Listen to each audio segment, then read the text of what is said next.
जुनैरा बोल सकती हैं? अस्सलाम वालेकुम। हाँ जी, वालेकुम अस्सलाम। सर्दियाँ आ रही हैं। यहाँ तो बहुत प्यारा जी हाँ। मौसम है लाहौर में इस वक्त अभी। लेकिन इधर मुल्तान में भी बहुत ज्यादा गर्म है। अच्छा, नहीं गर्मी है बहुत थी कल तो, मैं कहती हूँ आई वॉज हेल्थ स्वेटिंग। वो मेहमान भी आए हुए थे, आई टोल्ड यू। तो रात के 1:30 बजे तक जो थी ना, तबाही गर्मी पड़ती रही। मैं तो कह रही थी इट डजंट लुक लाइक कि सितंबर है। लेकिन अभी थोड़ी देर पहले बादल आए हैं और अब हवा चल रही है और अब फील हो रहा है कि मौसम अच्छा हो जाएगा। अच्छा खैर, गर्मियां हों सर्दियां हों, गुजरी जाती हैं, वक्त कभी रुकता नहीं किसी के लिए। यही अल्लाह ताला का खूबसूरत निजाम है। अब आप मुझे बताएं जो सवाल मैंने पूछा है कि Junaira, why you are doing it, why you are wasting your money. नहीं, मैं सबसे पहले तो मैं ये कहूंगी कि मेरे पैसे हैं, मैं जो मर्जी करूँ पैसों का।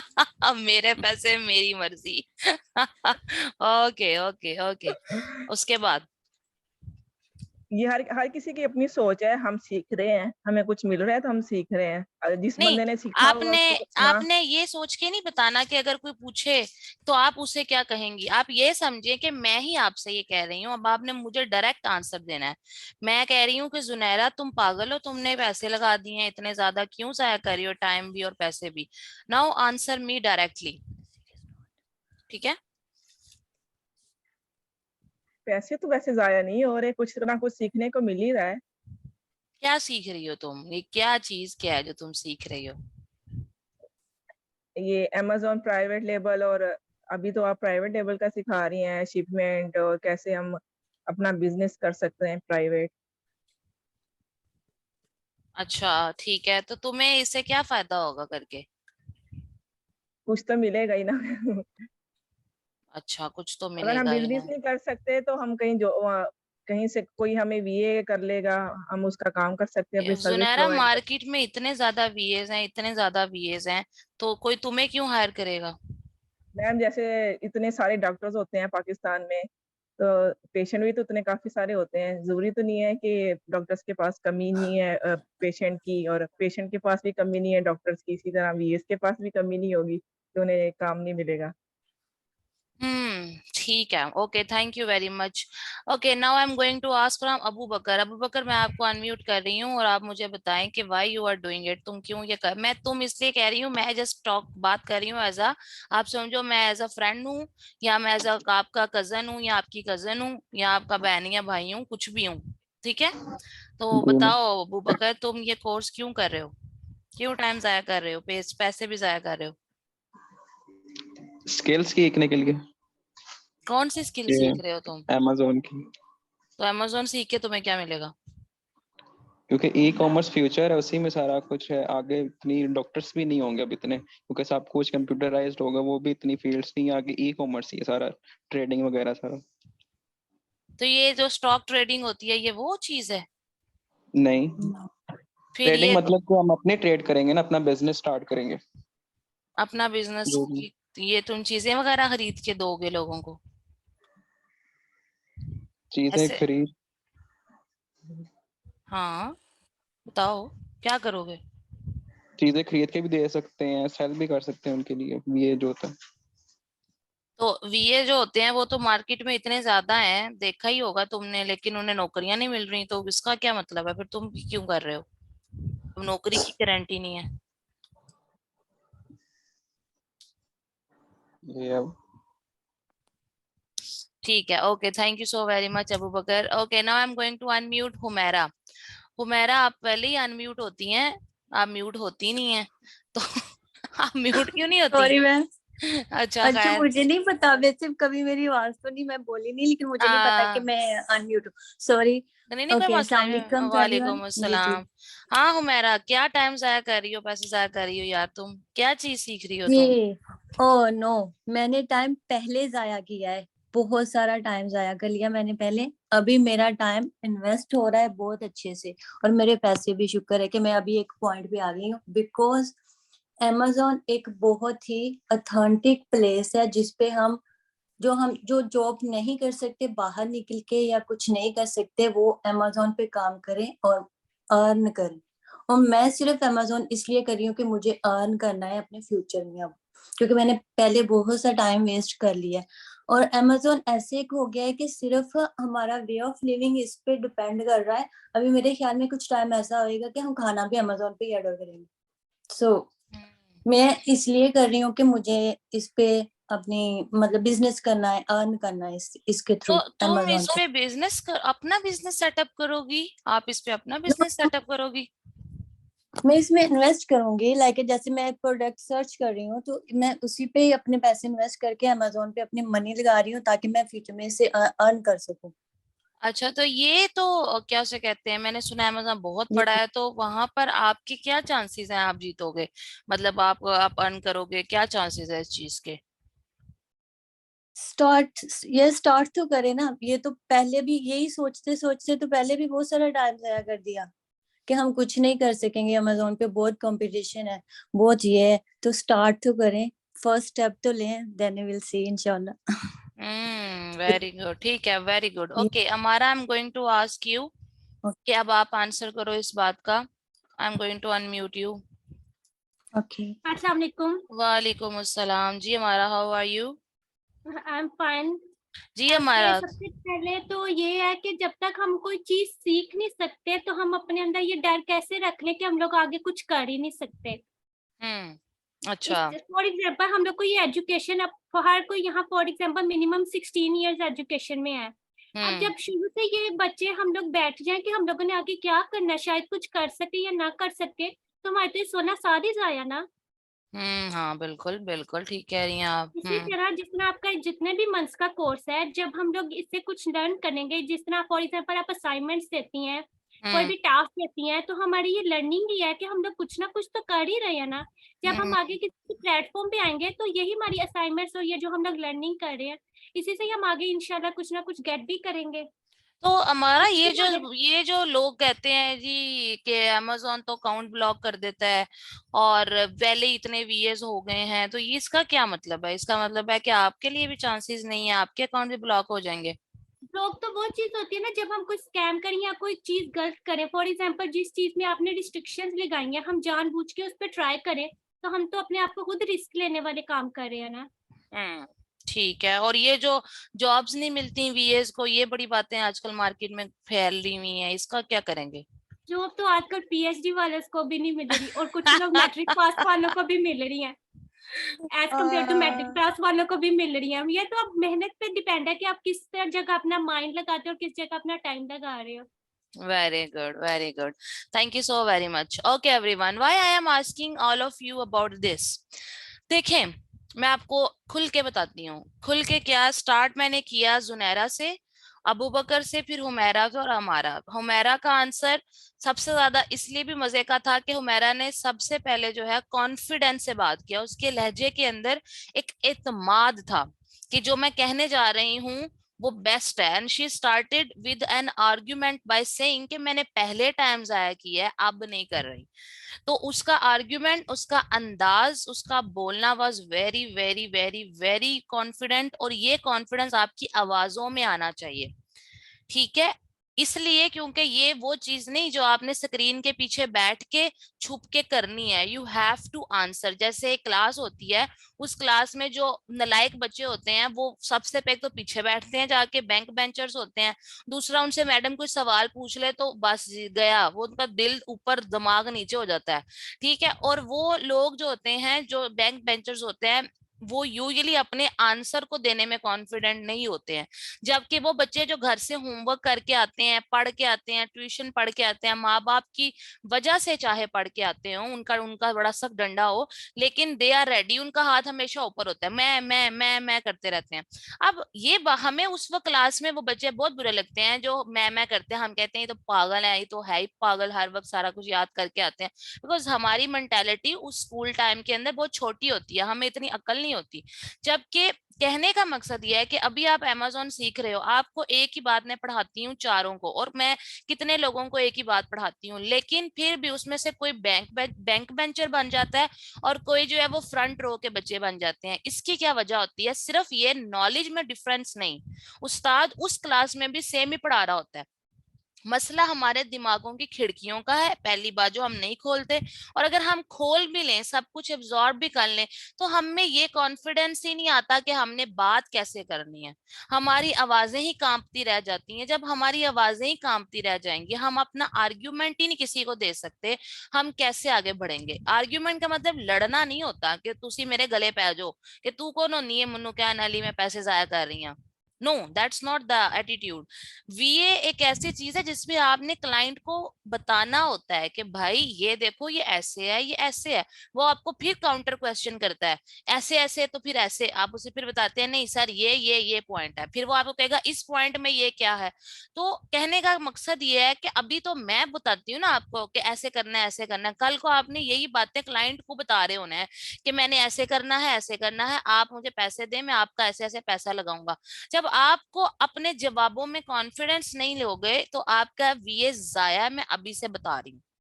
जैसे लोग 4 साल की डिग्रीज करके एमफिल पीएचडियां करके भी क्या करते हैं, 1.5 लाख रुपया कमा रहे होते हैं। 18 साल नहीं बल्कि 19 20 21 21 की एजुकेशन के बाद लाखों रुपया को आग लगा के भी वो 1.5 लाख की सैलरी पे होते हैं। ये कोई जिंदगी है? या वो 2 2 कॉलेजेस में पढ़ा रहे होते हैं या एक्स्ट्रा ट्यूशंस दे रहे होते हैं? What is this behaviour? मैं समझती हूँ ये वो लोग हैं जिन्होंने अपने दिमाग की खिड़कियां नहीं खोली हैं। अगर खोल ली तो उन्होंने अपनी जुबानों को ताले नहीं खोले, because these both are very important. So पहली बात तो ये हुमैरा का ये पॉइंट अच्छा था, सो आई अप्रिशिएटेड। उसके बाद अमारा का पॉइंट मुझे इसलिए अच्छा लगा कि उसको पता है कि वो क्या कर रही है। अगर कोई उससे पूछ ले अमारा तुम क्या कर रही हो, अमारा के पास कॉन्फिडेंट आंसर है कि वो क्यों कर रही है और क्या कर रही है। आपकी जिंदगियों में आपका वाई क्लियर होना बहुत जरूरी है। Why you are doing this, what is Amazon and why Amazon। आपको पता आना चाहिए कि Amazon क्या है। अगर ये देखिए मैं ये बातें आपको यहाँ बैठ के बताना शुरू कर दूं तो फिर आप मेरे से यही सीखते रहेंगे कि Amazon क्या है। मैं आपको Amazon पे काम करना कैसे सिखाऊंगी? कुछ चीजों पे अब आपने मेहनत शुरू करनी है। मैं आपको साथ साथ थोड़ी थोड़ी असाइनमेंट्स दूंगी ताकि अब आपके बाकी हिस्से भी आप खुद मेहनत करके देखो। वाई Amazon, इसको खुद सर्च करो। Why Amazon is the biggest model? Why Amazon? What is Amazon? ताकि कोई आपसे कल को पूछे कि लोग मार्केट में कहते हैं फेक है, Amazon तो फेक है, आपको पता आना चाहिए कि ये फेक नहीं है और इसके पीछे आपके पास प्रॉपर रिसर्च होनी चाहिए। उसके बाद लोग कहते हैं अकाउंट्स ब्लॉक हो जाते हैं। ठीक है, आप में से शायद किसी को ये पता है, शायद किसी को नहीं पता। Amazon बजाते खुद अकाउंट्स ब्लॉक कर देता है। और लेकिन वो अकाउंट्स ना तो प्राइवेट लेबल मॉडल के होते हैं ना होलसेल मॉडल के होते हैं। वो ड्रॉप शिपिंग के अकाउंट्स को ब्लॉक करता है। ड्रॉप शिपिंग के अकाउंट की जिंदगी 3 महीनों से 6 महीनों के बीच होती है। अब ड्रॉप शिपिंग क्या है मैं वो नहीं बताऊंगी, ये अब आपने खुद रिसर्च करनी है। मैंने आपको हिंट दे दिया कि ड्रॉप शिपिंग अकाउंट सस्पेंड होते हैं। कल को आपको लोग कहेंगे, आपको पोस्टें भी नजर आएंगी, 4,000 अकाउंट सियालकोट के ब्लॉक हो गए, ओकाड़ा के 2,000 अकाउंट एमएनओ ने ब्लॉक कर दिए। हर कुछ तो मसाला भी लगाते हैं, लेकिन ये सच भी है। अब वो अकाउंट्स ड्रॉप शिपिंग के होते हैं। अब आपने रिसर्च करनी है, उस रिसर्च में कुछ समझ ना आए तो मैं आपके पास मौजूद हूँ। मैं आपको वो बातें बता रही हूँ जो मेरे स्टूडेंट्स फेस कर रहे हैं, क्योंकि मैं सिर्फ पढ़ा के छोड़ नहीं देती। जैसे स्कूल्स में यूनिवर्सिटीज में आपको पढ़ा के छोड़ देते हैं ना कि अब आप जाएं और जिंदगी के धक्के खाएं, और आप जब निकलते हैं तो आपको पता चलता है कि ओ माय गॉड, मुझे तो जो स्कूल में पढ़ाया या कॉलेज में पढ़ाया यूनिवर्सिटी में पढ़ाया, प्रैक्टिकल लाइफ में तो उसका इस्तेमाल ही कोई नहीं है। ठीक है ना, बच्चे ने बनना सीए होता है उसको नासा ले जाते हैं, बच्चे ने बनना साइंटिस्ट होता है उसको बोटेनिकल गार्डन की सैरें करा रहे होते हैं। यस, आपको हर चीज का इल्म होना चाहिए, मैं ये नहीं कहती नहीं होना चाहिए, लेकिन जो आपका एम है आपको उस पर ज्यादा फोकस्ड होना चाहिए।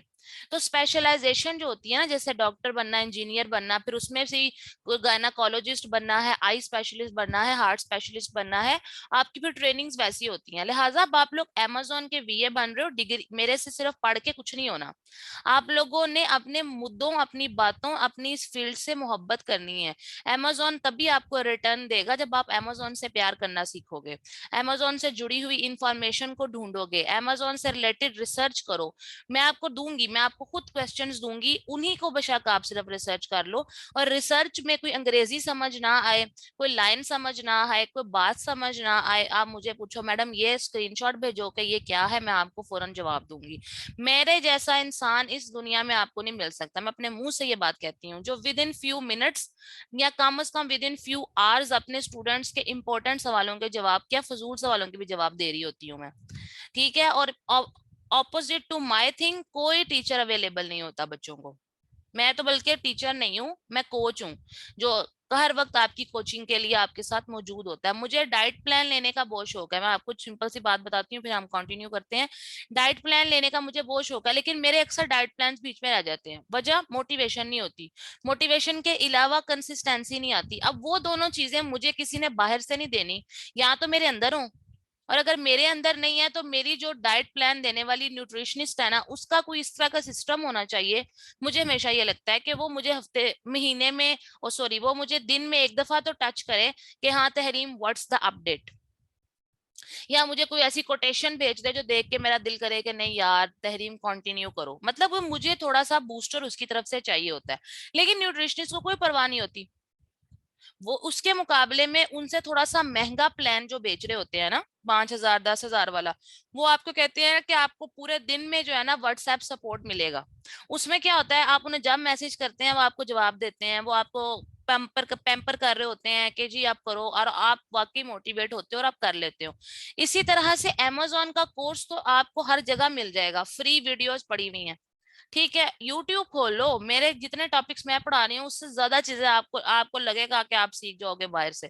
तो मेरे साथ बैठने का मकसद क्या है कि मैं आपको वो पैम्पर करने के लिए बैठी हुई हूँ, मैं आपको मोटिवेट करने के लिए बैठी हूँ, प्लस मैं आपको जिंदगी के उन एंगल्स से चीजें पढ़ाऊंगी जो कल को इस्तेमाल होनी है। मैं आपको किताबी नॉलेज देने नहीं बैठी, वो आपको आराम से कहीं से भी मिल जाएगा।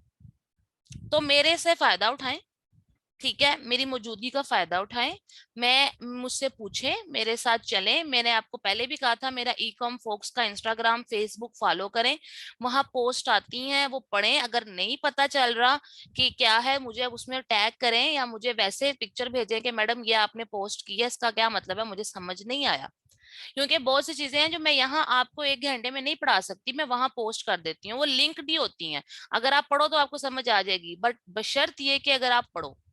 सो this are the very important points. और बाकी रह गई बात काउंटर क्वेश्चन करने वाली, तो अपने अंदर ये सवाल को जवाब जो है ना वो आपने खुद अपने लिए ढूंढ के रखने हैं।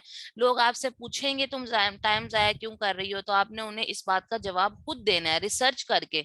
आई बाय शाय नहीं करना कि जी मैंने मिसाल, मतलब आप में से किसी का आंसर ठीक नहीं था, मैं आपको सिर्फ ये बताती हूँ, किसी का भी नहीं।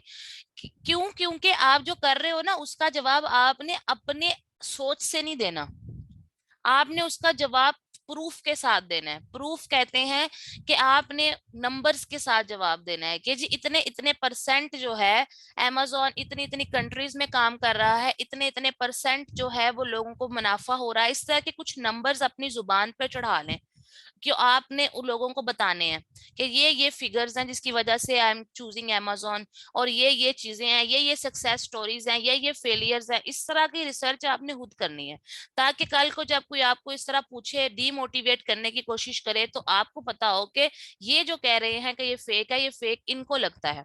लेकिन आपका जवाब स्टैटिस्टिकल बेस्ड होना चाहिए, ना कि डायलॉग बेस्ड। वीएस डायलॉग्स नहीं करते हैं, वो प्रैक्टिकल बताते हैं, ठीक है। आप लोगों को मेरा पॉइंट सबको समझ आ गया? और अल्लाह का वास्ता है मुझे नीचे चैट में यस जी थैंक यू बोल दिया करें, मुझे ऐसा लगता है कि आप लोगों को समझ नहीं आ रही, मैं चैट साथ साथ देख रही होती हूँ, ठीक है। चलें, बहुत शुक्रिया आप लोगों का, मेहरबानी। अच्छा जी, हाँ प्रोफेशनल आंसर भी कह सकते हैं, बिल्कुल ऐसे ही। आपकी अंदाज से पता चलना चाहिए कि अब आप लोग बीएस बन रहे हैं या आप लोग बिजनेस के लिए रेडी हैं। जब तक आपकी जुबानों में ताकत नहीं आएगी ना, उसके लिए एक दुआ है, रब्बी इश्रह ली सदरी वयस्सिर ली अमरी वहलुल उक़दतम मिन लिसानी यफ़क़हू क़ौली, कि या अल्लाह पाक मेरी जुबान की गिरा खोल दे, मेरा काम आसान कर दे, मेरा सीना रोशन कर दे, और जो काम मैं कर रहा हूँ, जो जिसको भी मैं बता रहा हूँ, वो मेरी बात समझ सके। ये एक बहुत बड़ी दुआ है। आप लोग अगर चाहते हैं कि कल को आपकी जुबानों में असर हो, आप एज ए VA किसी क्लाइंट से बात करें तो वो आपको हायर करे, आपकी जिंदगियों में आसानियां आए बिजनेस से रिलेटेड, जॉब से रिलेटेड, तो ये दुआ आप लोग जरूर पढ़ा करें। और दिन में 10 दफा 15 दफा नमाज के बाद या वैसे ही कोई काम शुरू करने से पहले, किसी से बात करने से पहले आपकी जुबानों में ऐसी ताकत आएगी कि आप सोच नहीं सकते। हजरत मूसा की दुआ है, गूगल कर लीजिएगा, थोड़ी मुश्किल है प्रोनाउंसिएशन में कंपैरेटिवली, लेकिन एक दफा याद हो जाएगी तो बहुत मजा आएगा। रब्बी इश्रह ली सदरी व यस्सिर ली अमरी वहलुल उक़दतम मिन लिसानी यफ्क़हू क़ौली। Okay, I am going to share screen with you. आपको स्क्रीन शेयर हो जाए तो आप लोग मुझे बताइएगा, ठीक है? ठीक हो गया। कम ऑन शेयर स्क्रीन, ये है जी, हमने शेयर।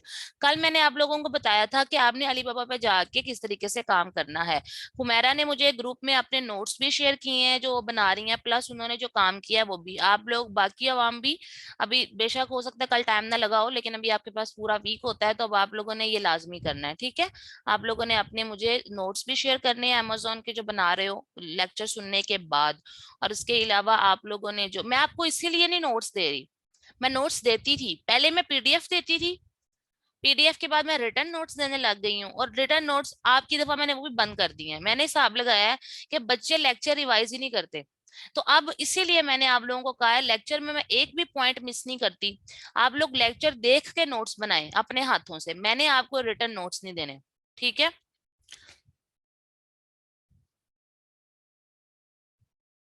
आप लोग लेक्चर देख के खुद अपने नोट्स शेयर किया करें। हाँ जी, अबू बकर ने भी शेयर किया था। अच्छा जी, ओके ओके ओके ओके। सो हमने एक प्रोडक्ट डिसाइड की, वो प्रोडक्ट जो हमने जो भी कोई डिसाइड की होगी उस प्रोडक्ट को अब हम लोगों ने उसको करवा लिया, वहां से अली बाबा पे जाके बात की उनसे और उन्होंने कहा कि हमें हमारी प्रोडक्ट चाहिए। हम वहां तक पहुंचे थे जहां अली बाबा के ऊपर मैंने कुछ इंपॉर्टेंट आपको पॉइंट्स बताए थे। एक पॉइंट उसमें से बहुत इंपॉर्टेंट मिस था, बात कैसे स्टार्ट करनी है। देखें, आपने मिसाल के तौर पे एक प्रोडक्ट आपको सेलेक्ट कर ली, जो भी कोई है, let's just have this product, ये कर लेते हैं, ठीक है? क्या मसला है, ये प्रोडक्ट आपने डिसाइड कर ली, ये वाली। और इस प्रोडक्ट को डिसाइड करने के बाद अब ये सप्लायर है, आपने चीजें चेक कर ली, आपने कहा वेरी गुड, जो बताया था वैसे ही निकला। अब यहाँ पर आपको राइट साइड पे ऑप्शन नजर आ रहा है, कॉल अस, कॉन्टेक्ट सप्लायर, चैट नाउ, ठीक है? आपने हमेशा चैट नाउ पे क्लिक करना है और आपने इस पे क्लिक करने के बाद इनके साथ गपशप शुरू करनी है। वो साइन इन मांग रहा है मुझसे, साइन इन करने के बाद आपके यहाँ पे चैट आ जाएगी। अब चैट नाउ क्यों करनी है? बाज़ औक़ात जब आप क्लिक करोगे ना चैट नाउ पे, तो ओपन नहीं होगा बॉक्स साइड पे चैट का। उसकी वजह ये होती है वो ऑफलाइन होंगे। जैसे आपको यहाँ पे एक ग्रीन कलर का साइन नजर आ रहा है, ये इस वक्त अवेलेबल है, मैं इससे बात कर सकती हूँ। लेकिन अगर चैट नाउ क्लिक करने के बाद भी ओपन ना हो तो मतलब वो ऑफलाइन है। एक बात। दूसरी बात ये कि आप लोगों ने चाइना के साथ टाइम देख लेना, चाइना का टाइम हमसे 4 घंटे आगे है, 3 घंटों का फर्क आ गया हुआ है अब। यानी कि कहने का मकसद है हमारे इस वक्त 5 बज रहे हैं ना, तो उनके इस वक्त 6 7 8 रात के 8 बज रहे हैं। ये आपने ऐसे बिल्कुल नहीं करना कि आप ऐसा करो कि आप लोग रात के 10 बजे वेले हुए और आपको चलो यार मैं जरा चाइना वालों को मैसेज तो करूं। अब उन बेचारों के रात के 1 बजे हुए हैं, वो आपको क्यों रिप्लाई करेंगे? अब वो आपको वर्किंग आवर्स में रिप्लाई करेंगे जब वो अपने ऑफिस में है। यानी सुबह 6 बजे अगर आप उन्हें मैसेज करो, 6 बजे से शाम 3 बजे तक, 4 बजे तक वो अवेलेबल हों आपको, ठीक है? और वो 3 सुबह के 6 का मतलब है आप अपने हमारे पाकिस्तानी 3 बजे हों। हम अगर अपने पाकिस्तानी 6 बजे मैसेज करते हैं तो उनके सुबह के 9 बजे होंगे। लेकिन अगर हम अपने 3 बजे दोपहर के उन्हें मैसेज करते हैं तो उनके शाम के 6 होंगे। तो ये टाइम डिफरेंस विद चाइना आपने हमेशा अपने दिमागों में रखना है। बहुत बच्चे मेरा सर खाते होते थे कि मैम वो रिप्लाई नहीं कर रहे, वो रिप्लाई नहीं करते। वो भाई उनके टाइम है, उनके टाइमों पे उन्हें मैसेज करो बेचारों के, वो आपके लिए वेले बैठे हुए हैं कि जब मैसेज आए हम जवाब दे दें। They do reply but only in working hours, ठीक हो गया? एक तो ये देखना। उसके बाद चैट नाउ इसलिए करनी है कि आप फौरन फौरन उनको मैसेज करोगे। इसका एक टेम्पलेट होता है, वो मैं आपसे जरूर शेयर कर दूंगी कि आप उन्हें कैसे मैसेज करोगे कि जी hi my name is Humaira, I am marketing manager, या फिर आप इन्वेंट्री मैनेजर, इन्वेंट्री कहते हैं ना प्रोडक्ट को, कोई भी डेजिग्नेशन मैंने वहां लिखा हुआ है वो आपने ऐड करना है। और कंपनी का जो नाम है वो आप लोग जो है कोई भी ABCD नाम चूज कर लो, जरूरी नहीं है कि वो कोई ओरिजिनल नेम हो। और ORGM लिख दो, ORGEM लिख दो, उसके बाद ecom folks भी लिख सकते हो, और चौधरी सन्स एंड ब्रदर्स कर लो, उसके बाद ट्रू फ्लीट कर लो, कोई भी कंपनी का नेम आपने फर्जी सा उसमें लिख देना है कि मैं फलां कंपनी का मैनेजर हूँ, इन्वेंट्री मैनेजर हूँ, और मुझे ये प्रोडक्ट बनवानी है। अब ये जो प्रोडक्ट ये है ना, आपने इसका लिंक नहीं उनको भेजना यहाँ से कॉपी करके, बल्कि अमेज़न पे जो प्रोडक्ट आपने फाइनल की हुई है, ठीक है, लेट्स सपोज के हमारी ये प्रोडक्ट है जो हमने उनसे बनवानी है, ये हमारा फाइनल कंपेटिटर था, तो हमने इसका ऊपर से ये जो लिंक होता है ना, ठीक है, इस लिंक को आपने कॉपी करना है, Ctrl+C करके कॉपी, और फिर चैट नाउ के अंदर आपने जब उनको वो मैसेज लिखना है तो उसके अंदर इसका लिंक डालना है कि अमेज़न पे ये प्रोडक्ट अवेलेबल है, इसका लिंक देख लें, और मुझे सेम ऐसी ही प्रोडक्ट चाहिए मेरे लोगों के साथ। जैसे इसका लोगो है किचन एड, तो आपका स्टोर का जो नाम है या लोगो है, फॉर एग्जांपल आपका जो स्टोर ओपन होता है LLC वगैरह बनवा के, आपने उसका नाम रख दिया होम ब्लर, ठीक है, home blur, home blur, HOMBLER, मिसाल के तौर पे होमब्लर है, तो आपने उसे कहना है जी होमब्लर का लोगो लगा के मेरी प्रोडक्ट को प्राइवेट लेबल बनाना है, तो वो आपसे पूछेंगे, ठीक है, फिर वो इसको चेक करेंगे, ये साइड पे क्या होता है ये मैं आपको आगे बताऊंगी, ठीक है, लिस्टिंग की क्लास में, फिर वो इसको चेक करके आपको बता देंगे कि ठीक है जी हम आपकी प्रोडक्ट बना देते हैं। ठीक हो गया, एग्जाम्पल दिया मैंने आपको, तो आपने उन्हें फिर बताना है, और उसके बाद आपने उन्हें कहना है कि जी मुझे ये भी बता दें कि आपकी मिनिमम ऑर्डर क्वांटिटी क्या है, इतने इतने पीस ऑर्डर करूंगा तो कितने क्या हिसाब किताब होगा, यानी वो मैं आपको टेम्पलेट शेयर कर दूंगी, वो कोई इतना मुश्किल नहीं है, सीधी सीधी सी इंग्लिश लिखी हुई है, आप पढ़ लीजिएगा और उसको अपने पास लिख लीजिएगा। उस टेम्पलेट को आपने कॉपी करके सबको भेज देना है, सबको मतलब मैंने कहा था ना कम से कम 20 से 30 लोगों से बात करनी है, 20 से 30 लोगों को आपने वो टेम्पलेट जो है वो फॉरवर्ड कर देना है। ठीक है, समझ आ गई है चैट नाउ पे। फिर जैसे वो आप लोगों को देखेंगे, वो आपने उनको जो है ना क्या उसे कहते हैं, वो आपको रिप्लाई दे देंगे, और उसके बाद ये है कि आप उनसे एक बात कहनी है आपने। अक्सर लोग कहते हैं वी चैट, वो कहते हैं वी चैट पे चैटिंग करेंगे, नहीं, मैंने बकायदा इसके ऊपर काम किया हुआ है, पाकिस्तान में प्रोडक्ट मंगवाई हुई है, ठीक है, लेकिन मैंने कभी भी मैंने जो है किसी के साथ भी वी चैट पे बात नहीं की। आप उनसे उनका व्हाट्सएप मांगे, अब वो लोग बहुत एडवांस हो चुके हैं, उन्हें अंग्रेजियां आती हैं, आप लोग कोई मुश्किल नहीं होती कम्युनिकेशन में, उनके पास होते हैं लोग और उनकी अंग्रेजी अच्छी हो चुकी है, तो आप लोग उनसे व्हाट्सएप लाजमी मांगना है और उनसे व्हाट्सएप पे गपशप लगानी है।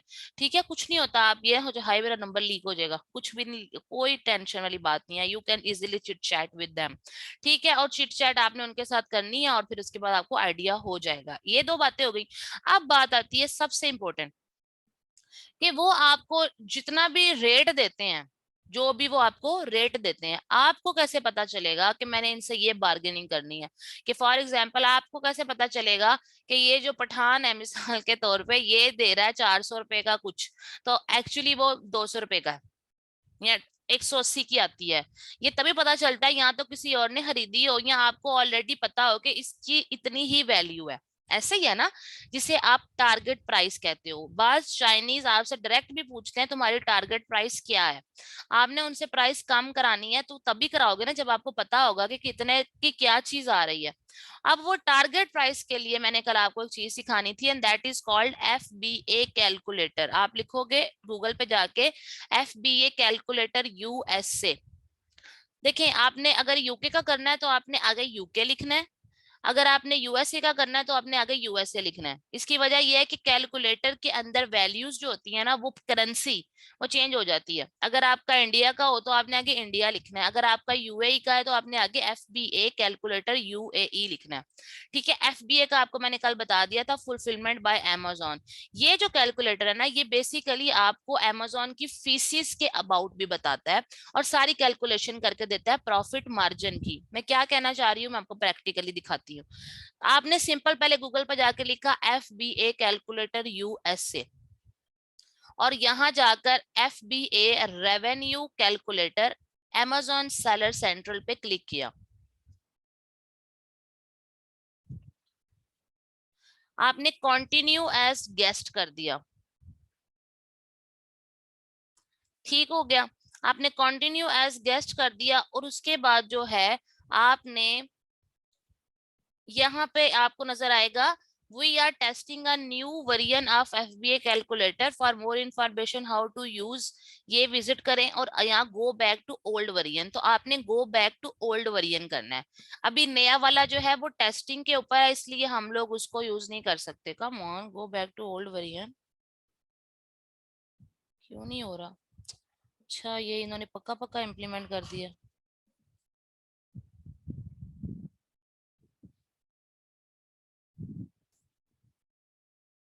एक मिनट एवरीवन, एक मिनट रुकिएगा।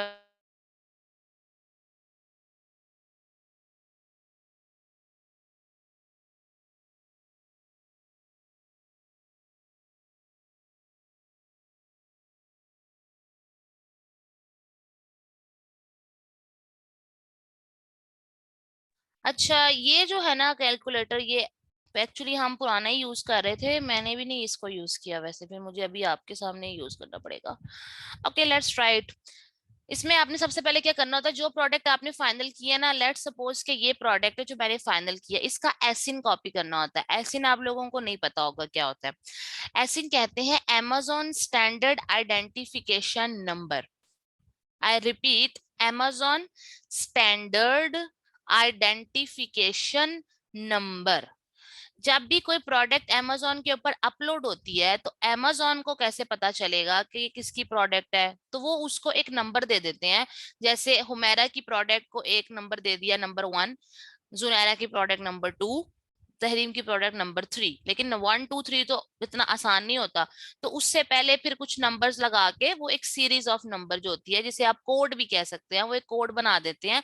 जिस कोड को वो सब स्कैन करते हैं तो उन्हें पता चल जाता है कि ये प्रोडक्ट तहरीम की है और ये फलां फलां उसकी कैरेक्टरिस्टिक्स हैं, ऐसी ऐसी खसूसियात हैं, ये सारा कुछ उसे कहते हैं Amazon स्टैंडर्ड आइडेंटिफिकेशन नंबर, जो सिर्फ Amazon ने अपने लिए बनाया होता है कि मुझे पता चल जाए कि ये किसकी प्रोडक्ट है और उसकी क्या कैरेक्टरिस्टिक्स है। Did you get it everyone?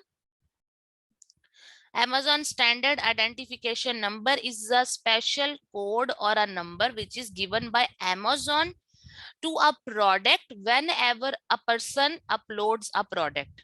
जैसे कोई प्रोडक्ट अपलोड होती है, उस प्रोडक्ट को Amazon एक नंबर दे देता है, उसको कहते हैं Amazon स्टैंडर्ड। ये देखें, ASIN, एसिन भी लोग पढ़ते हैं, ASIN भी कहते हैं, Amazon स्टैंडर्ड आइडेंटिफिकेशन नंबर। ये देखें, ये स्पेशल नंबर होता है, यूनिक। इस प्रोडक्ट को उन्होंने ये नंबर दिया है। या तो यहाँ से कॉपी कर लें, आप किसी भी प्रोडक्ट के पेज पे नीचे आएंगे ना, ऐसे ऐसे स्क्रॉल करते करते करते, तो यहाँ पे आपको प्रोडक्ट इंफॉर्मेशन मिलती है, इसके अंदर ऐसे लिखा होता है ये ठीक है। यहाँ पे ऊपर बार कोड होता है ना, जो लैपटॉप यूज करते हैं उनका बार कोड में ना यहाँ पे लिखा हुआ आता है, ये स्लैश के बाद B से स्टार्ट होता है और स्लैश से पहले Q पे एंड होता है। इसको यहाँ से, मैं तो यहाँ से वैसे कॉपी करती हूँ, आप नीचे से कर लें। करने के बाद इसको आपने फाइंड एग्जिस्टिंग प्रोडक्ट और एंटर प्रोडक्ट इंफॉर्मेशन में डालना है, ठीक है। इसकी क्या वजह है कि हम मोहम्मद का सारा सिलसिला खत्म हो गया, ऊपर तो हो गया था खत्म। एक मिनट रुकिएगा एवरीवन।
ओके, हमने क्या किया, हमने वहां पे, आपने देखा मैंने क्या किया कि वो जब आपके पास ओपन होगा ना, कंटिन्यू एज अ गेस्ट करेंगे। ये देखिए, कंटिन्यू एज गेस्ट। गेस्ट करने के बाद यहाँ लिखा फाइंड एग्जिस्टिंग प्रोडक्ट और एंटर प्रोडक्ट इंफॉर्मेशन। हमने यहाँ पर क्लिक करना है सर्च Amazon कैटलॉग।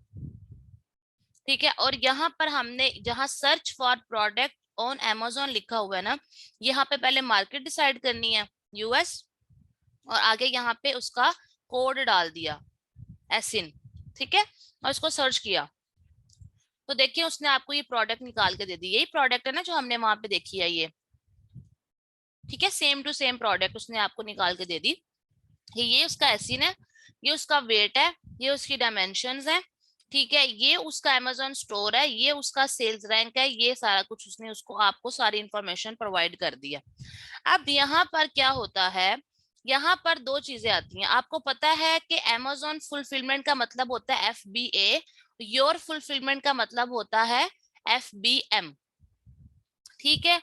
अब FBA और FBM ये दो चीजें होती हैं, उसमें आपने योर फुलफिलमेंट नहीं करना होता, क्योंकि हमने तो FBA करना है, FBM कभी भी नहीं करना हमने हमने जब करना है FBA करना है।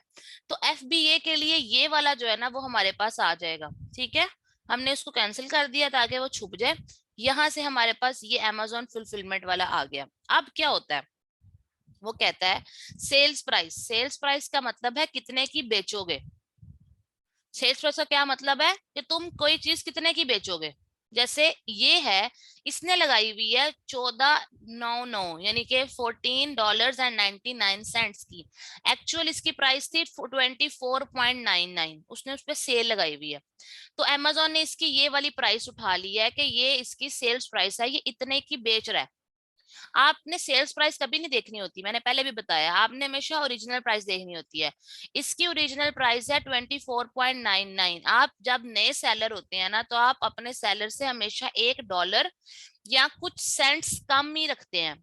अगर इसकी 24.99 है तो आप 24.00 की सेल करो, क्योंकि गोरों के लिए सेंट्स भी बहुत मैटर करते हैं। हमारे ही यहाँ पैसों की वुकत क्या, अब तो रुपयों की भी वुकत नहीं रह गई। ओके, सो आप 24.00 की सेल कर लो इसमें, ठीक है, 99 सेंट्स कम कर दो, या आप 23.99 की कर दो। तो मैं ये कहती हूँ कि मैंने जो सेल्स प्राइस रखनी है ना, मैं रखूंगा या रखूंगी 23.99। ये हम क्या कर रहे हैं कि हम कैलकुलेट करने लगे हैं कि भाई मुझे कितने की प्रोडक्ट बनवानी है। सेल्स प्राइस तो हुआ है ना जिसपे मैं बेच रहा हूँ, लेकिन बनवाने कितने की है, को मुझे भी तो 4 पैसे बचने चाहिए, मेरा भी तो प्रॉफिट मार्जिन निकलना चाहिए, ये उसकी हम ट्राई कर रहे हैं। परेशान बिल्कुल नहीं हो ना, मेरे लेक्चर को रिवाइज करोगे आपको सब समझ आ जाएगा, अभी भी आ जाएगा, बाद में भी आ जाएगा। उसके बाद वो कहता है इस प्रोडक्ट के लिए जो Amazon की जो फीस है ना, वो कहता है मैं चार्ज कर रहा हूँ $3.24। और आपको पता है कि Amazon की फीस का मतलब होता है रेफरल फीस, यानी कि Amazon आपके लिए क्लाइंट्स लेकर आ रहा है और आपको सेल दे रहा है। आपको खुद तो ना फेसबुक पे मार्केटिंग करनी पड़ी है, ना इंस्टाग्राम पे मार्केटिंग करनी पड़ी है, ना वेबसाइट बनानी पड़ी है, आप तो कुछ भी नहीं कर रहे, और Amazon आपको क्लाइंट्स दे रहा है। तो Amazon अपनी फीस लेता है इस बात की। इस प्रोडक्ट के लिए Amazon आपको कह रहा है मैं $3.24 आपसे लूंगा, ये उसने आपको बता दिया, ये वो पूछ नहीं रहा। फुलफिलमेंट फीस 5.40 लूंगा, यानी ऑर्डर आएगा तो मैं जब इसको पैक करके किसी के घर भेजूंगा तो इस प्रोडक्ट के ऊपर मैं तुमसे 5.40 चार्ज करूंगा डॉलर्स, यानी $23.99 में से 3.24 Amazon referral fees, 5.40 Amazon fulfilment cost, और स्टोरेज मैं इसको अपने पास रखने की जो फीस लूंगा ना, ठीक है, एक प्रोडक्ट को रखने की वो 0.07 लूंगा। ठीक है, समझ आ रहा है आप लोगों को। उसके बाद वो कहता है अगर तो तुमने जनवरी से सितंबर तक रखवाना है या अक्टूबर से दिसंबर तक, हम अक्टूबर से दिसंबर तक करते हैं तो ये चेंज हो गई है, देख रहे हैं आप लोग, स्टोरेज कॉस्ट ज्यादा हो गई है। जनवरी से सितंबर तक 0.07 थी और अक्टूबर से दिसंबर तक 0.22 है। इसकी क्या वजह है, आप लोगों को Q4 का पता होगा, Q4 जिसके अंदर सारे क्रिश्चियन कम्युनिटी और गोरों के जो मुल्क हैं उनमें सर्दियां आती हैं, सर्दियों की छुट्टियां आती हैं, हेलोवीन आती है, और अल्लाह के हुक्म से जो है वो उनकी क्रिसमस आती है, और वो उस न्यू ईयर आता है। तो अक्टूबर नवंबर दिसंबर ये एंड के 4 महीने, एंड के 3 महीने जो है वो Q4 में आते हैं। एक साल जो होता है वो 3 3 3 3 के हिसाब से 12 महीनों में डिवाइडेड होता है। 3 महीने, फिर 3 महीने, फिर 3 महीने, फिर 3 महीने। पहले 3 महीने Q1, दूसरे 3 महीने Q2, तीसरे 3 महीने Q4 और एंड के 3 महीने Q4, Q3 और Q4। तो Q4 अक्टूबर से दिसंबर तक होता है। इसमें लोग अंधों की तरह चीजें खरीदते हैं। जो लोग गोरों के मुल्क में रहते हैं उनको तो पता होगा। वो लोग दिल खोल के शॉपिंग्स करते हैं, हेलोइन मनाते हैं, कपड़े बनाते हैं। हमारी ईद पे ही देख लो, जिसने नहीं भी खरीदना वो भी अपने बच्चों और टब्बर को उठा के जो है ना बाजारों में क्या होता है, पाँव रखने की जगह नहीं होती ईद पे। मतलब हर बंदा नया सूट सिला रहा है, पूरे साल बनवाए या ना बनवाए, ठीक है, लेकिन आपने ईद पे बनवाना ही है। हमारे साल में 2 ईदें आती हैं और हम उनको खूब अच्छे से मनाते हैं, खास तौर पे छोटी ईद।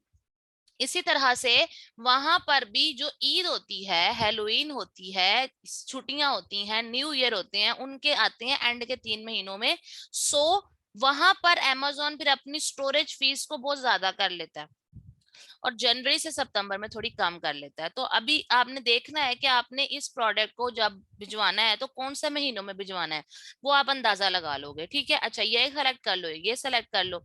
उसके बाद वो कहता है मंथली स्टोरेज। ये तो वही उसने दोबारा बात बता दी है कि मैं जो है ना, एक स्टोरेज कॉस्ट जो 1 महीने तुम्हारी प्रोडक्ट को अपने पास रखने का मैं चार्ज करूंगा पर मंथ, वो मैं इतना कर रहा हूँ, ठीक है। ये ओके हो गया। उसके बाद एवरेज इन्वेंट्री यूनिट स्टोर्ड, ठीक है। इसका मतलब है कि ये वो कह रहा है कि मतलब तुम कितने यूनिट स्टोर करवाओगे मेरे पास। तो हम अभी स्टार्ट में एक ही लिखेंगे, क्योंकि हम एक प्रोडक्ट को बेसिकली लेके चल रहे हैं कि इसका हमें प्रॉफिट मार्जिन पता चल जाए। तो अभी आप एक ही लिखोगे, एवरेज यूनिट स्टोर के कितने यूनिट स्टोर करने हैं, आप लिख दो 1 यूनिट, ठीक है। और उसके बाद तो पूछ रहा है कि कितने यूनिट्स तुम्हारे हिसाब से महीने में तुमने बेचने हैं, तो आप कह दो एक, कि मतलब एक ही रखूंगा, एक ही बेचूंगा। This is just to get information for one product actually. बात समझ आ गई है, इसलिए यहाँ पे इसको 1 और 1 ही रहने देना। उसके बाद अदर कॉस्ट आता है, कॉस्ट ऑफ गुड सोल्ड। कोई और कॉस्ट वो कहता है कि आपकी कोई है तो बता दो, ठीक है। तो अदर कॉस्ट जो है, और कोई कॉस्ट नहीं है हमारी, ठीक है। तो बस ये हमारी कॉस्ट हो गई। अब एस्टिमेटेड कॉस्ट पर यूनिट वो कह रहा है कि 1 यूनिट पे जो तुम्हारी कॉस्ट है ना वो 10.06 आ रही है। नेट प्रॉफिट तुम्हारा $13 का बन रहा है, ठीक है। यूनिट तुम्हारा एक सेल होगा तो तुम्हारा 13.93, यानी कि तुम्हें पैसे बच रहे हैं। यानी जो चीज तुम $23 की बेचोगे, 23.99 की, उसके बदले तुम्हें 13.93 पैसे बचेंगे नेट प्रॉफिट। और उसका जो प्रॉफिट मार्जिन है वो 58.05% है।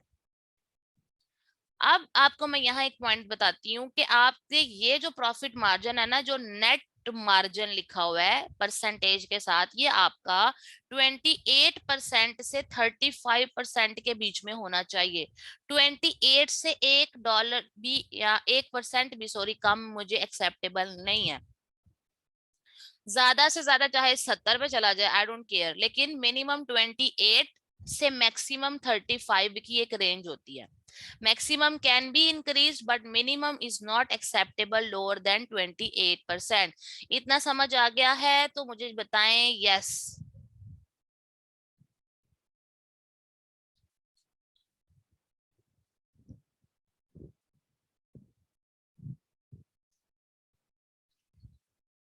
ओके। अब यहाँ एक छोटी सी गड़बड़ हुई है। पुराने कैलकुलेटर में यहाँ पर लिखा होता था शिपिंग कॉस्ट, यहाँ पर डायरेक्ट लिखा होता था, यहाँ नहीं लिखा हुआ, ठीक है। इसलिए अब हम क्या करते हैं, मैं आपको बताती हूँ शिपिंग कॉस्ट का क्या मतलब होता है, ठीक है। देखिए, ये जो प्रोडक्ट है, आपने अलीबाबा वालों को कह दिया मुझे ये बना दो, उन्होंने कहा जी बहुत अच्छा हो गया, ठीक है, डन। अब इस प्रोडक्ट को उन्होंने बना तो आपको दिया, आपने उन्हें बता भी दिया जी मुझे ये प्रोडक्ट जो है ना वो तुम बना दो, लेट्स से के क्या उसे कहते हैं, मुझे ये प्रोडक्ट तुम बना दो कितने की, $4 की बना दो, ठीक है। उन्होंने कहा ठीक है, हमने आपको $4 की बना देते हैं। अब उस प्रोडक्ट को जहां वो बनेगी चाइना की फैक्ट्री में, वहां से अमेरिका भी तो पहुंचाना है ना, वहां के वेयर हाउस में। एफबीए के लिए मैंने आपको कल दिखाया था, एफबीए के लिए वेयर हाउस कैसा होता है। अब वहां तक तो इन्वेंट्री उड़ के तो नहीं जाएगी कि इन्वेंट्री के मुझे बना दिया और वाह बहुत शुक्रिया बाय आई एम गोइंग अल्लाह हाफिज, वो उड़ती उड़ती अमेरिका के वेयर हाउस में जाके बैठ जाए, ऐसा तो नहीं होगा। ठीक है, तो कैसे होगा एक्चुअली?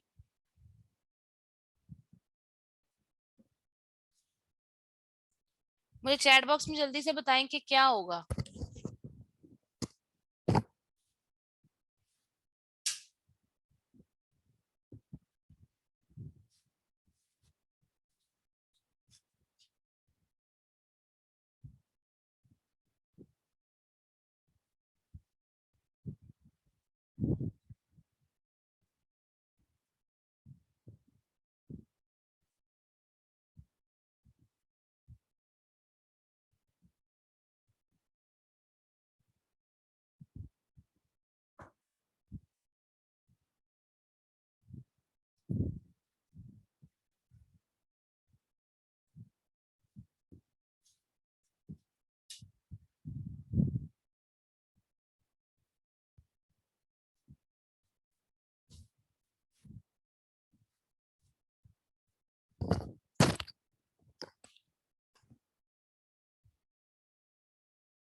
ओके, तो इन्वेंट्री जो है या तो वो बहरी जहाज से आएगी सी से, या वो एयर के थ्रू आएगी, ठीक है, एरोप्लेन के थ्रू आएगी, ऐसा ही है।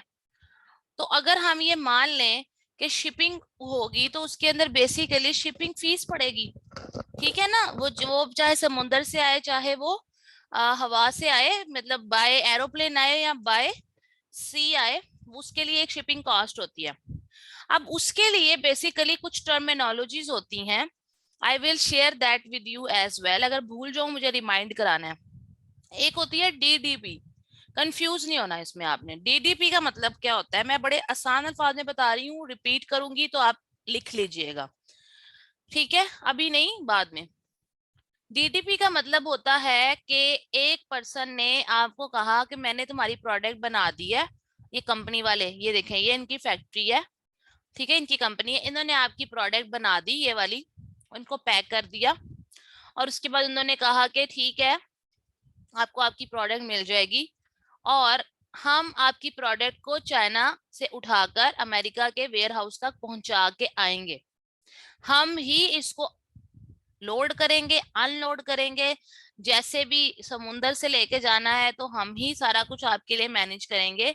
इनके इस इलाके से उठा के ये देखें ऐसे लोड करके, ठीक है, और इसको ट्रकों में डाल के आगे बहरी जहाज पे डाल के कंटेनर में वहां पहुंचा दिया। That is called DDP, delivered duty paid, ठीक है। डिलीवर्ड ड्यूटी पेड मींस के वो आपकी प्रोडक्ट बनाकर उसको अमेरिका के वेयर हाउस तक पहुंचाने की सारी टेंशन खुद लेते हैं। Shipping plus manufacturing cost, I repeat, manufacturing cost मतलब जो वो आपसे बना के दे रहे हैं, उन्होंने आपसे $4 डन किया तो वो थी शिपिंग, वो इसकी थी मैन्युफैक्चरिंग कॉस्ट। लेकिन वो कहते हैं कि अमेरिका के वेयर हाउस तक पहुंचाने का एक यूनिट के पीछे हम आपसे लेंगे $6, तो वो उसकी हो गई शिपिंग कॉस्ट। फिर 6 जमा 4 कितना होता है एवरीवन? 4 शिपिंग थी, 6 सॉरी बार बार शिपिंग बोल रही हूँ, 4 मैन्युफैक्चरिंग थी, 6 शिपिंग थी, तो कितने पैसे हुए? $10। तो $10 में हम आपकी प्रोडक्ट को बना के अमेरिका तक पहुंचा देते हैं, दैट इज कॉल्ड डीडीपी। कुछ सप्लायर आपको कहेंगे, आप उनसे पूछेंगे कि शिपिंग टर्म्स क्या हैं, वो आपको बताएंगे हम डीडीपी नहीं करते, हम एफओबी करते हैं, freight on board. I repeat, freight on board. Freight on board का मतलब होता है एफओबी, विच इज मींस के वो कहते हैं कि प्रोडक्ट बना देंगे और अपने कंटेनर्स में डाल के पोर्ट पे, यानी कि जो पोर्ट होती है PORT पोर्ट, वहां तक छोड़ देंगे। आगे से उसको शिप पे चढ़ाना और अमेरिका तक लेके जाना और उतारना वो सारा आपका सरदर्द है। हम सिर्फ बना के पोर्ट तक पहुंचा देते हैं, that is called FOB, freight on board. फिर वो उसके आपको पैसे बता देंगे कि भाई देखो $4 था तो $1 हम इस चीज का करते हैं कि अपने पास से उठा के आगे वहां तक छोड़ना है, $1 उसका ले लेंगे और $4 मैन्युफैक्चरिंग कॉस्ट हो गई और $1 शिपिंग कॉस्ट है पोर्ट तक की, तो वो $5 की हो गई। फिर आप कहेंगे अच्छा मैं आगे से क्या करूंगा, उसमें आप फ्रेट फॉरवर्डर्स को हायर करते हो। फ्रेट फॉरवर्डर्स यानी कि जैसे TCS है ना, फेडेक्स है, ये सारे शिपिंग कंपनीज होती हैं। शिपिंग कंपनीज को फ्रेट फॉरवर्डर भी कहते हैं। फ्रेट कहते हैं ये सामान को, ठीक है। फ्रेट फॉरवर्डर आप हायर करोगे, आप उन्हें बताओगे जी फलां कंपनी फलां टाइम पे प्रोडक्ट को जो है ना फलां पोर्ट पे रख देगी, वहां से उठाना है आपने और उसको आगे आपने अमेरिका के वेयर हाउस तक लेके जाना है। फ्रेट फॉरवर्डर आपको कहेगा ठीक है वेरी गुड डन, ठीक हो गया, तो वो आपको जो है डन कर देगा और डन करने के बाद वो आपकी प्रोडक्ट को वहां से उठाकर फ्रेट फॉरवर्डर आगे से अमेरिका के वेयर हाउस तक पहुंचा देंगे। And now they are going to charge you maybe $3 per product. तो टोटल कॉस्ट कितनी हो गई एवरीवन? पीछे उन्होंने $4 मैन्युफैक्चरिंग ले ली, $1 शिपिंग ले ली पोर्ट तक, अब आगे फ्रेट फॉरवर्डर ने $3 आपके ले लिए आगे शिप करने तक। तो टोटल कितने पैसे हो गए? 4 5 6 7 8। Is it right? $4 वो थे, $1 शिपिंग कॉस्ट पोर्ट की थी, आगे $3 उन्होंने ले लिए पर कॉस्ट के, हम समुद्र से में लेकर तैरते हुए उछलते कूदते हुए हम पहुंचा देंगे। 4 1 और 3 $8। तो this is called actually landed cost. I repeat, this is called landed cost. जैसे हवाई जहाज लैंड करता है ना ठुशुम करके, ठीक है। कोई जिना एयरवेज भी खुली है आज, वो दिखा भी रहे थे वीडियोस पाकिस्तान में, अल्लाह करे फ्लाई जिना शायद के अच्छी कंपनी हो। खैर लैंडेड कॉस्ट मतलब आपकी प्रोडक्ट जो है वो अमेज़न के वेयर हाउस में उसका जहाज लैंड हो गया, आपकी प्रोडक्ट वहां लैंड हो गई, तो पीछे से उसको कितनी कॉस्ट पड़ी, ठीक है। उसमें एक आती है मैन्युफैक्चरिंग कॉस्ट जो आपको उन्होंने दे दी, एक आ गई उनकी शिपिंग, अगर FOB है DDP है तो अब भी वो फुल कॉस्ट देंगे, FOB है तो वो आपको अगले ही शिपिंग देंगे और आगे फ्रेट फॉरवर्डर की कॉस्ट, सारे पैसे मिलाकर जितनी कॉस्ट बनती है वो लैंडेड कॉस्ट कहलाती है। जब आपकी प्रोडक्ट जो है वो अमेरिका के वेयर हाउस में पहुंचती है तो उससे पहले जितना खर्चा आया होता है। ओके अब बात आ जाती है, एक और चीज होती है, एक और शिपिंग टर्म होती है FOB DDP के अलावा, EXW। EX वर्क कहते हैं इसको, EXW में क्या होता है कि वो आपको कहते हैं कि भाई हम बना के रख देंगे अपनी फैक्ट्री के अंदर, ये यहाँ पे ठीक है, अपनी फैक्ट्री के अंदर ही हम यहाँ पे रख देंगे माल आपका, हमने ये टेंशन टूंशन नहीं लेनी होती किसी का माल पहुंचाने की। तो आप अपने फ्रेट फॉरवर्डर को कहे फैक्ट्री आ जाए हमारी फलां जगह पे और वहां से माल को लोड करके ले जाएं, तो आप कहते हो ठीक है मैं भेज दूंगा। ऐसे ये देखो ऐसे आपकी वो आएगा फ्रेट फॉरवर्डर, यहाँ से आपका माल उठाएगा, उसको ले जाएगा, शिप पे रखेगा, आगे उतारेगा, कॉस्ट क्लियर करेगा, कस्टम्स क्लियर करेगा, ठीक है, और आपकी प्रोडक्ट को अमेज़न के वेयर हाउस तक फ्रेट फॉरवर्डर पहुंचा देगा। अगर तो फ्रेट फॉरवर्डर आपकी प्रोडक्ट को मैन्युफैक्चर होने के बाद फैक्ट्री से उठाकर अमेरिका के वेयर हाउस तक लेके जाता है, ठीक है, तो इसे कहते हैं EXW। वो फिर इसके बदले आपसे $4 लेंगे, ठीक है, उन्होंने आपको कहा कि हम $4 की बना के देंगे, दैट्स इट। उसके बाद फ्रेट फॉरवर्डर आपको कहता है कि जी मैं तुमसे जो है ना वो पर प्रोडक्ट $4 लूंगा। तो टोटल कितने डॉलर्स बन गए?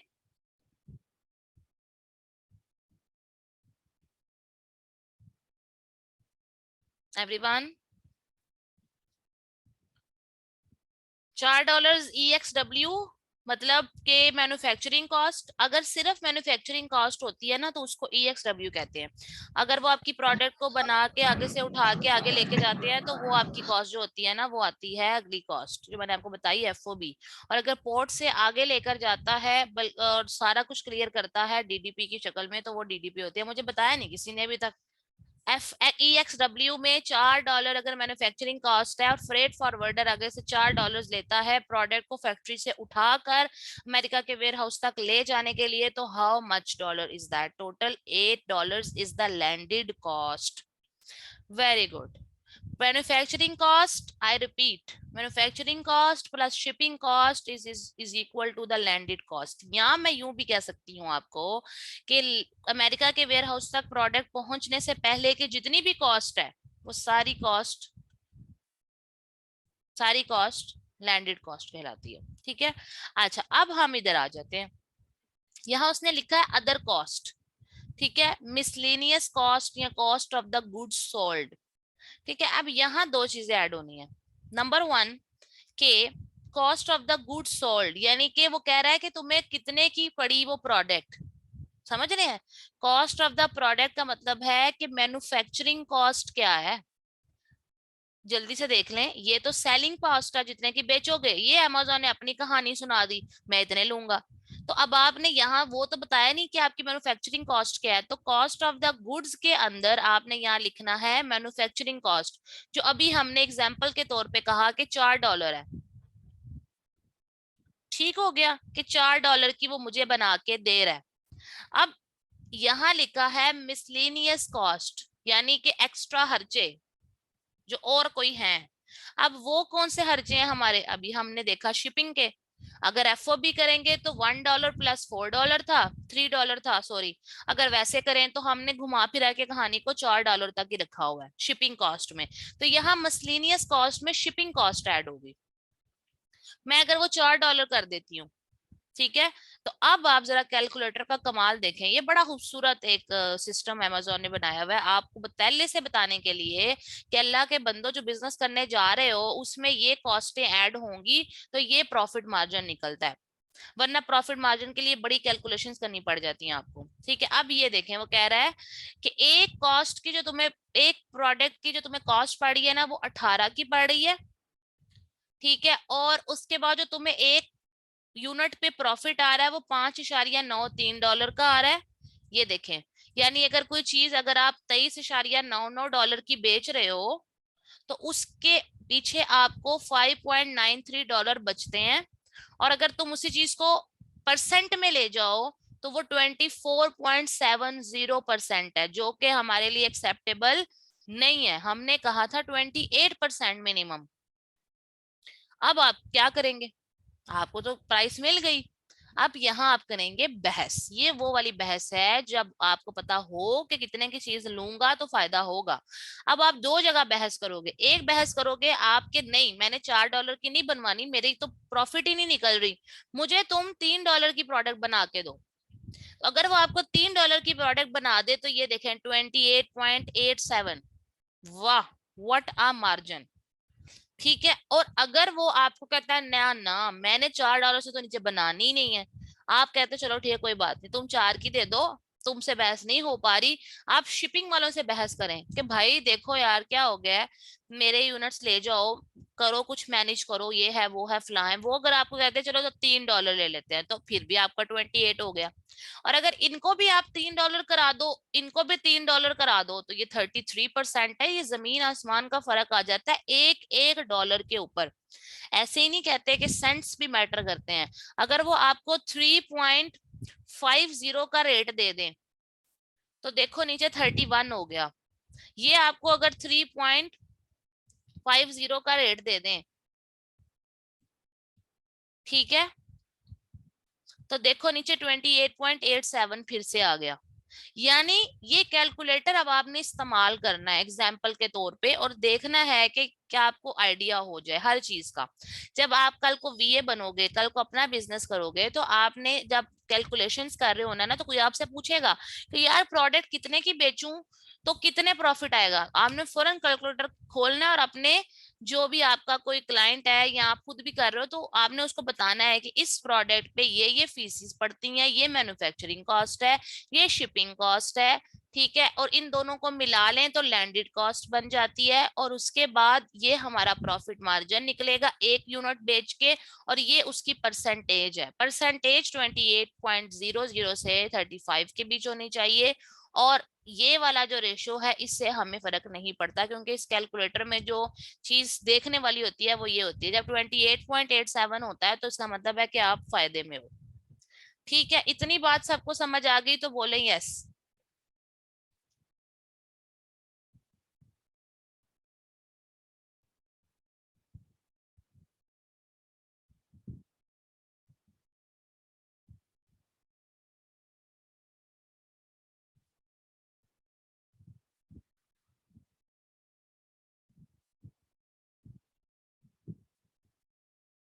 ठीक हो गया, वेरी गुड, अब आपको समझ आया। देखिए मैंने आपके सामने जो कहानी की थी ना वो ये की थी कि आप अलीबाबा खोलें और सारा कुछ देखें। इन सारी चीजों से पहले अलीबाबा में किसी से भी बात करने से पहले तो आपने अपने कैलकुलेटर को खोलना है और फिर उसके बाद अपनी प्रोडक्ट को एसिन उठा के उसमें डाल के कैलकुलेशंस करनी है, ताकि जब आप इनसे बात करने लगो तो उससे पहले ही आपको पता हो कि मैंने इनसे इससे ऊपर रेट नहीं लेना। और डीडीपी भी करने लगो कि आप उन्हें कहो कि भैया आप ही भेज दो, तो आपने वो डीडीपी प्राइस भी ये देख लेनी है कि 3.50 से ऊपर डीडीपी प्राइस भी मेरे लिए एक्सेप्टेबल नहीं है। फिर उसके बाद अगर वो नहीं मानते तो फिर आप फ्रेट फॉरवर्डर से भी बात करो, तो आपके ज़हन में होना चाहिए कि 3.50 से कम ही कराऊं, ऊपर तो कभी जा नहीं सकता। आप उन्हें पहले ही कह दो कि $2.80 पर यूनिट ले लो, तो फिर आप उनसे निगोशिएशन कर सकते हो। जब आपको पता ही नहीं कि जाना केड़ी गली, तो फिर तो की पता है कि केड़ी गली जाना, ठीक है ना। What an example. तो सो अपने अपने जो कैलकुलेशंस हैं उनमें आपको स्ट्रांग होना पड़ेगा। Okay, so this is all about product sourcing. अब इसकी आपने करनी है प्रैक्टिस। आपने जो प्रोडक्ट फाइनल की हुई है उसके आपने पहले प्रॉफिट मार्जिन कैलकुलेट करने हैं, 28 से 35 के बीच में जो भी आपका निकलता है निकालें, और उसके बाद आप बात करें और देखें कि आपको क्या क्या जवाब आते हैं। उसमें कई कई चीजें होती हैं। कुछ लोगों के लिए प्रोडक्ट सोर्सिंग बहुत आसान होती है, वो इतने जल्दी प्रॉफिट मार्जिन निकालते हैं ना कि मैं आपको बता नहीं सकती। और कुछ लोगों के लिए ये नामुमकिन होता है, उनसे प्रोडक्ट सोर्सिंग होती नहीं है, वो जितना जोर लगा लें। अब मुझे नहीं पता इसकी क्या वजह है कि किसी से होती है किसी से नहीं, क्योंकि मैंने तो सबसे बात करके देखी हुई है। जो फंसते हैं वो भी पता नहीं किस बात पे फंस जाते हैं, जो नहीं फंसते वो भी पता नहीं किस बात पे नहीं फंसते। मुझे कभी तक बच्चों की ये साइंस समझ नहीं आई। However what I can say is, आपको समझ आ जाएगी, मैंने आपको बहुत डिटेल से बताया और आप सब बड़े सियाने हैं, ठीक है ना। आप लोग बाजारों में चीजें खरीदते ही होंगे, तो जब उधर आप निगोशिएशन करते हैं ये भी सेम वैसे का वैसा ही है, ठीक हो गया। अब अब प्रोडक्ट सोर्सिंग भी हो गई, एफबीए कैलकुलेटर भी हो गया, प्रोडक्ट हंटिंग प्रोडक्ट पॉइंटर्स वाला भी हो गया। अब इसके बाद हमारा प्रोडक्ट का लिस्टिंग का टॉपिक है, ठीक है। प्रोडक्ट लिस्टिंग को मैं थोड़ा सा टच कर देती हूँ और उसको हम इंशाल्लाह कंटिन्यू करेंगे आफ्टर नेक्स्ट वीक, क्योंकि ये जो प्रोडक्ट सोर्सिंग पार्ट है ना ये बहुत जरूरी है। इस पे सारी गेम है आपकी। इस पे कैलकुलेटर पे निकाल के परसेंट और फिर उसका सेम एग्जैक्ट वही वैल्यू लेना, यही सारा गेम चेंजर है। इधर आपकी सारी गेम बदलती है। और प्रोडक्ट सोर्सिंग के लिए भी लोगों को हायर किया जाता है सिर्फ, क्योंकि ये कोई आसान चीज नहीं है। किसी भी प्राइवेट लेवल बिजनेस में प्रोडक्ट सोर्सिंग ही सबसे बड़ा गेम चेंजर इवेंट हो सकता है। इसलिए इसे आपने हल्के में नहीं लेना। I am going to give you a whole week to work on this. As I told you, ज्यादा से ज्यादा लोगों से बात करिएगा, मुझे जरूर चीजें शेयर कीजिएगा, स्क्रीनशॉट शेयर कीजिएगा कि ये बात हुई है। अगर कहीं जरूरत पड़े, कुछ समझ ना आए, वो कुछ आपसे ऐसा पूछें जो मैंने नहीं बताया और वहां वो पूछ लें, तो आप उन्हें घबराना नहीं है, आपने मुझे पूछना है मैडम ये वो मुझे ये पूछ रहे हैं इसका क्या जवाब है। देखिए वही वाली बात कि जरूरी नहीं कि मैं आपको हर चीज बता दूं, ऐसे बताने लगूंगी तो 3-3 घंटे का लेक्चर भी खत्म नहीं होगा, ठीक है। तो मैं आपको चीजों के हिंट्स दे सकती हूँ, आगे काम करते हुए कुछ चीजों में आपको हेल्प चाहिए हो तो मैं आपके साथ मौजूद हूँ हर कदम पे। आप मुझसे जरूर गाइडलाइन लीजिएगा। बेसिक्स मैंने आपको बता दिए, ठीक है। ट्रिकी, हाँ बिल्कुल ट्रिकी भी है और मेहनत वाला काम भी है। यू वुड लव इट अगर आप दिल से करोगे, ठीक है। अच्छा, ये बात होगी product listing. Seller central account जो होता है ना, मैं वो आपको खोल के दिखाती हूँ। सेलर सेंट्रल अकाउंट के अंदर कैटालॉग सबसे पहले लिखा होता है, फिर इन्वेंट्री लिखा होता है, pricing, orders, advertising, growth reports, performance, partner network services, B2B, brand and learn. इसमें कैटालॉग में अगर आप आ जाओ तो ऐड प्रोडक्ट आता है, आपने ऐड प्रोडक्ट पे क्लिक करना है। ऐड प्रोडक्ट पे क्लिक करने के बाद आपने क्या करना है, I am adding a product not sold on Amazon। जब आप प्राइवेट लेबल करते हो ना तो आप इसे क्लिक करते हो कि भाई मेरी प्रोडक्ट मेरे ब्रांड के नाम से पहली दफा मार्केट में आने लगी है, तो मैं एक ऐसी चीज बेच, कहने को तो पहले ही कोई ये कैन ओपनर तो बेच रहा है ना, लेकिन आपके नाम से तो नहीं बेच रहा, तो लिहाजा वो आपकी प्राइवेट लेबल है। तो इसलिए आप हमेशा ये लिखोगे कि I am adding a product not sold on Amazon। इसे क्लिक करने के बाद आपके सामने आ जाती हैं प्रोडक्ट लिस्टिंग के डिफरेंट ऑप्शंस। प्रोडक्ट लिस्टिंग की डिफरेंट ऑप्शंस में वो आपको सबसे पहले कहता है सेलेक्ट अ प्रोडक्ट कैटेगरी। आपको नहीं पता कि क्या कैटेगरी है, तो आप क्या करोगे, एग्जाम्पल के तौर पे ये आपकी प्रोडक्ट है, यही आपने बेचनी है, तो आप अपने कंपेटिटर, इसको कंपेटिटर कहते हैं ना, जिसकी प्रोडक्ट को हमने कॉपी करना है या जिसके साथ हमने मुकाबला करना है, कंपेटिटर कहलाता है। कंपेटिटर की प्रोडक्ट के नीचे अगर आप चले जाओ, ठीक है, तो इसमें आपको प्रोडक्ट इंफॉर्मेशन नजर आती है, जिसमें उसका कलर, उसका मटेरियल, उसका ब्रांड का नाम, उसका साइज, ठीक है, उसका ब्लेड मटेरियल, ठीक है, उसके बाद उसका आइटम डायमेंशंस जो लेंथ, विड्थ और हाइट की हैं, ये सारी ABCD जितनी चीजें हैं वो प्रोडक्ट इंफॉर्मेशन में लिखी होती हैं। एसिन मैंने आपको उसमें पहले ही बता दिया, ठीक है। उसके बाद कंट्री ऑफ ओरिजिन हमेशा ज्यादातर चाइना ही होता है। उसके बाद ये देखे, जो मैंने आपको BSR बताया था, उस BSR के आगे कैटेगरी लिखी होती है, देख रहे हैं, किचन एंड डाइनिंग, और उसके बाद मैनुअल कैन ओपनर्स। दो चीजें है ना, एक उसकी मेन कैटेगरी है kitchen and dining, kitchen and dining में आगे आके आता है क्या, मैनुअल कैन ओपनर। आपने यहाँ पर, आपको नहीं पता था एग्जाम्पल के तौर पे कि क्या है, तो आप क्या करो, बजाय इसके कि आप यहाँ पे किचन एंड डाइनिंग ढूंढो और फिर कैन ओपनर ढूंढो, आप पता है क्या करो, आप यहाँ से ऊपर जाओ, एक दफा देख लो कैटेगरी क्या है, लेकिन आप ऊपर जाने के बाद यहाँ से कॉपी कर लो इसका नाम। ये पहला जो नाम होता है ना, इसको, इस सबको कहते हैं टाइटल। ये क्या है, टाइटल, प्रोडक्ट का टाइटल। प्रोडक्ट के टाइटल के अंदर से आपने, किचन एड तो उसका नाम है, इसको छोड़ दो, no mess multi function can opener, ये इसका बेसिकली टाइटल का मेन आप कह लो के कीवर्ड है। तो आपने इसको यहां से किया कॉपी, कॉपी करने के बाद आपने यहाँ आकर सर्च में, ठीक है ना, यहाँ इस जगह पे आपने यहाँ पे Ctrl+V करके इसको सर्च कर दिया, तो वो अब उसने आपसे डायरेक्ट ही पूछ लिया है, home and kitchen main category, kitchen and dining, kitchen tools, manual can opener की बात कर रहे हो ना, ठीक है, वो हमने पीछे पढ़ा था। हाँ, मैंने कहा बिल्कुल बिल्कुल, ये home and kitchen, kitchen and dining, bar accessories, बोतल ओपनर्स, तो हम ये नहीं ढूंढ रहे, हमने ये पढ़ा है। तो इसको आपने कहा जी सेलेक्ट। सबसे पहले आपने प्रोडक्ट की कैटेगरी को क्या कर लिया, सेलेक्ट। उसके बाद वो आपको आगे ले आया, उसने आपको आगे आने के बाद कहा कि क्या क्या चीजें मुझे इंफॉर्मेशन दे दो। ये जो मैं आपको बता रही हूँ ये होती है प्रोडक्ट लिस्टिंग, कि ये जो प्रोडक्ट यहाँ पर इस तरह की नजर आ रही है, इसके साथ साथ ये इंफॉर्मेशन लिखी हुई है, नीचे प्रोडक्ट की इंफॉर्मेशन लिखी हुई है, ये जो सारी इमेजेस हैं, ये जितना कुछ भी है, ये प्रोडक्ट लिस्टिंग कहलाता है।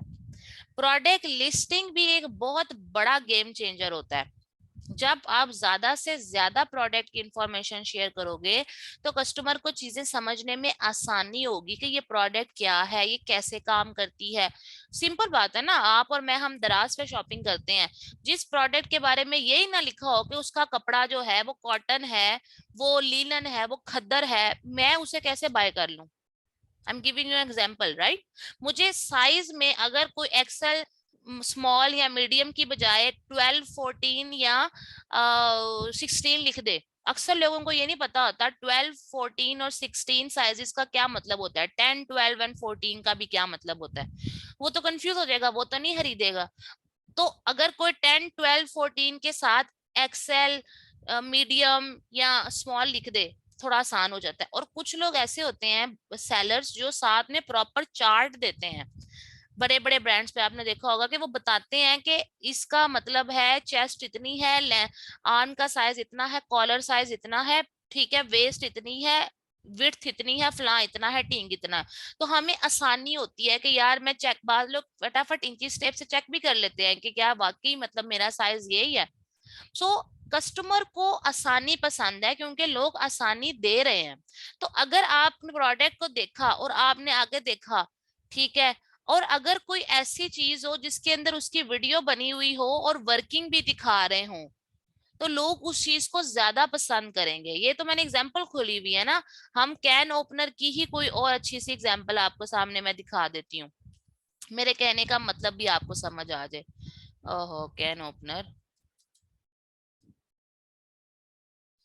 ठीक है,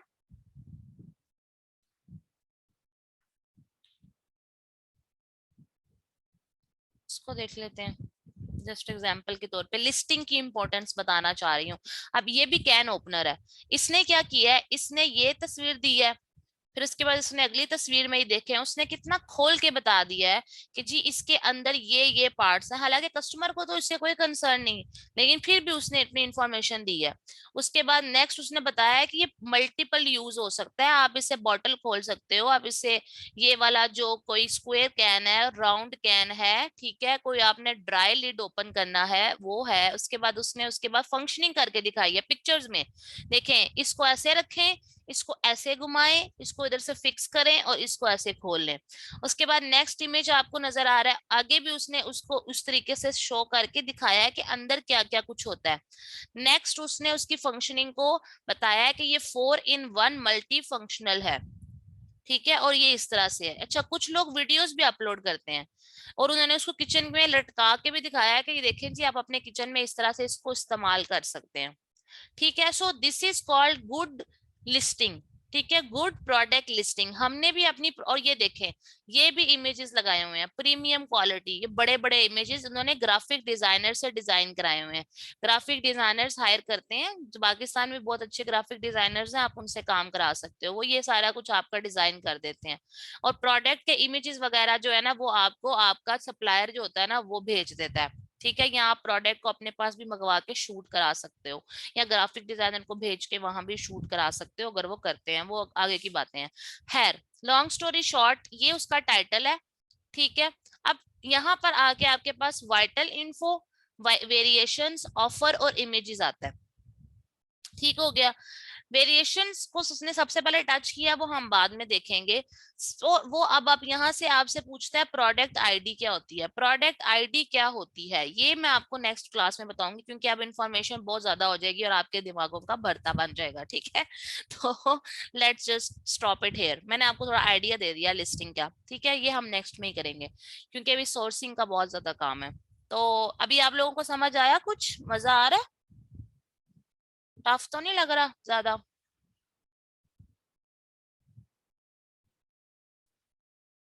हुमैना ने तो कह दिया यस मैम, तो उसके बाद अबू बकर कह रहा है ठीक है, ओके।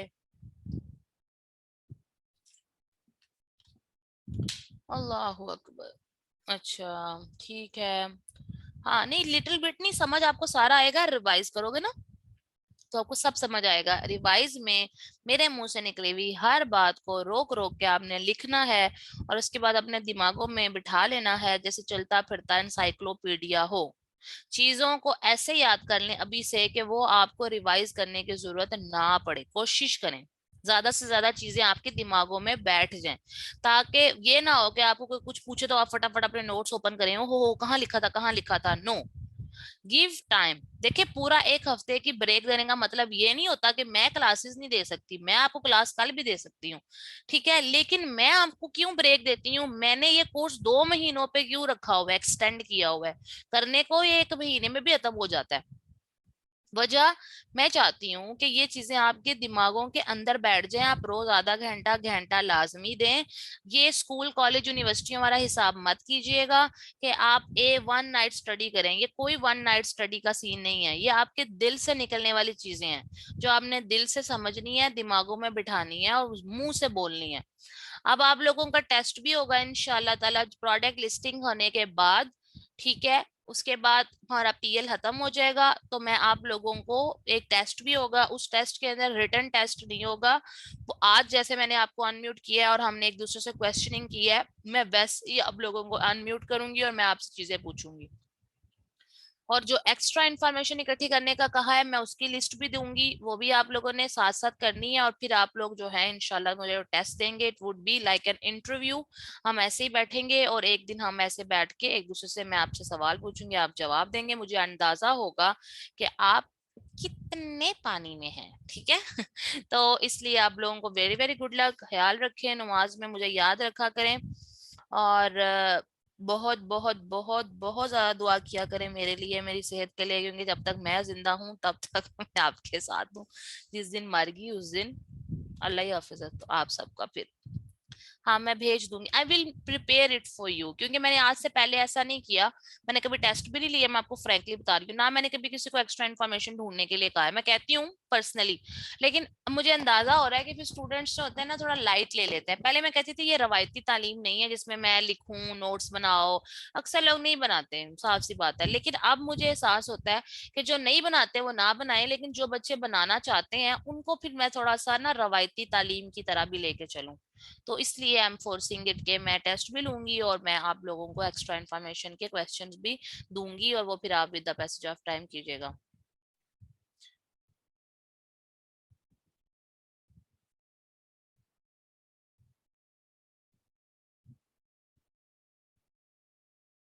ओके एवरीवन, अपना ख्याल रखिएगा और वक्त काम कीजिएगा इस वीक में, और मुझे साथ साथ अपनी इंफॉर्मेशन भी शेयर करते जाइएगा।